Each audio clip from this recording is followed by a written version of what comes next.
हाँ, तो बच्चों दो मासी पार्टिकल के बीच में फोर्स कितना होता है वो हमने आपको बता दिया। अब हम आज आगे बात करेंगे आपसे किसकी, ग्रेविटेशनल फील्ड की। ग्रेविटेशनल फील्ड किसको कहते हैं? तो क्या कहा गया अपने पास कि कोई भी मास कैपिटल एम मास है, कैपिटल एम मास के चारों ओर का वह रीजन, वह स्पेस जिसमें कोई दूसरा मासिव पार्टिकल स्मॉल एम उसके कारण ग्रेविटेशनल फोर्स फील करे। What does it mean? मतलब द स्पेस और the region around the mass capital M in which another massive particle small m feels the gravitational force due to capital M, then that space or the region around the mass capital M is called its gravitational field. वो उसका gravitational field कहलाता है। ठीक है, अब देखो कि capital M मास के ग्रेविटेशनल फील्ड के अंदर में हमने एक स्मॉल एम मास पार्टिकल रखा, then force on small M due to capital M कितना हो जाएगा? Vector F is equal to G capital M small M upon R square into minus R cap. ठीक है, माइनस आर केप क्या बतला रही है? फोर्स की डायरेक्शन बतला रही है। ठीक है, अब देखो as the R increases, R क्या है? Distance of small M from centre of capital M. ठीक है, एज आर इंक्रीजेज तो डिनोमिनेटर जैसे जैसे इंक्रीज होगा क्वेश्चन उतना ही कम आएगा, फोर्स कम होगा। तो as R increases force decreases. When R is equal to infinite, आपने स्मॉल एम मास को कैपिटल एम से बहुत दूर ले गए, इनफाइनाइट, इनफाइनाइट का मतलब प्रैक्टिकली बहुत दूर, तो वहां पर क्या हो जाएगा? फोर्स कितना हो जाएगा? Zero. That means the gravitational field of mass capital M is extended up to infinity, मतलब एट वेरी लार्ज डिस्टेंस तक, लार्ज डिस्टेंस तक उसका ग्रेविटेशनल फील्ड रहता है। ठीक है, ये बात कह दी मैंने। लेकिन प्रैक्टिकली हम क्या कहते हैं कि जहां पर फोर्स जीरो हो जाता है, फोर्स इज ऑलमोस्ट जीरो, हम फोर्स फील करना, हम फोर्स महसूस करना बंद कर देते हैं। कौन? स्मॉल एम के ऊपर जो फोर्स होगा दैट इज नेग्लिजिबल। तो up to that distance the gravitational field of capital M is considered. ठीक है, otherwise theoretically the gravitational field of any massive particle is extended up to infinity. ये बात आ गई। चलो, अब this gravitational field is described in terms of two quantities. हम दो क्वांटिटी के रूप के अंदर में हम इस ग्रेविटेशनल फील्ड को डिस्क्राइब करते हैं। One is the gravitational field intensity, ठीक है, that is known as the E G, उसको हम कहते हैं vector E G. And other is the gravitational potential that is denoted by V G. ठीक है, तो first quantity is the gravitational field intensity. The gravitational field is described in terms of two quantities. First is the gravitational field intensity vector Eg, this is a vector quantity, and second is the gravitational potential capital Vg, this is a scalar quantity.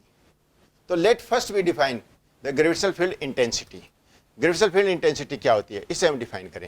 The gravitational field intensity at any point in gravitational field is equal to the force experienced by the unit mass placed at there.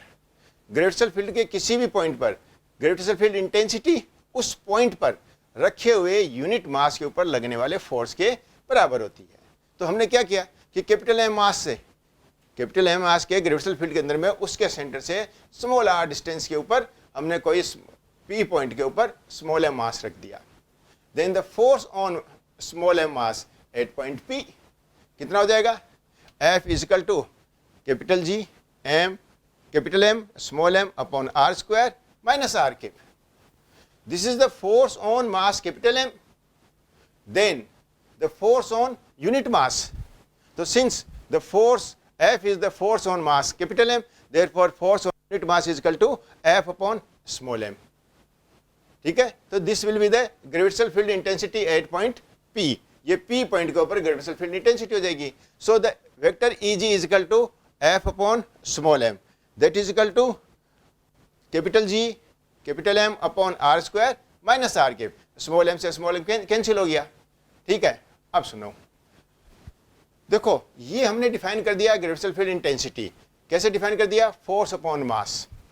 The force upon mass have the dimension of acceleration. So this gravitational field intensity is actually the acceleration produced by the gravitational force also. ठीक है, अब in context of earth this gravitation is known as gravity. तो the gravitational field intensity due to earth is nothing but the acceleration due to gravity. ठीक है, तो यदि हमने capital M मास की जगह क्या ले लिया, अर्थ ले ली, तो अर्थ क्या आ गया अपने पास, उसका मास कितना एम ई, उसकी रेडियस कितनी आर ई, उसके सेंटर से small R greater than R E, it means the point P is outside the earth. तो वहां पर हमें क्या निकालना है, ग्रेविटेशनल फील्ड इंटेंसिटी और the acceleration due to gravity.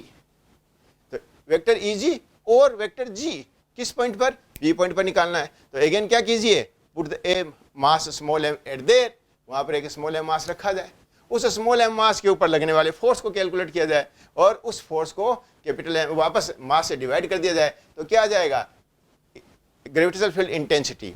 तो gravitational field intensity due to earth at point P E G is equal to vector G is equal to G M E upon small R square minus R cube.